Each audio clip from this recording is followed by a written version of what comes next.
hanno scritto in Napoli canzoni appassionate, tutte le bellezze in Napoli sono state decantate da Bobbio, Tagliaferri, di Giacomo Valente, in prosa, versi e musiche, ma chi può di più niente? Chi tiene più coraggio di qualcosa dopo che sti poeti grossi assai, d'accordo sono che state a dire una cosa, che sto paese non si scorda mai, sta Napoli regina dei sireni, che più a guardarmi e più a volermi bene, io tengo sana sana di bene, a porta di dopo, che già fa. Napoli si come zucchero, terra adorabile che rarità, zucchero d'amore e femmine, io cuore Napoli che vuoi cantare.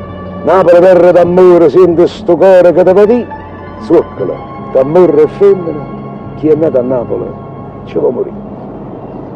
Sì, è così.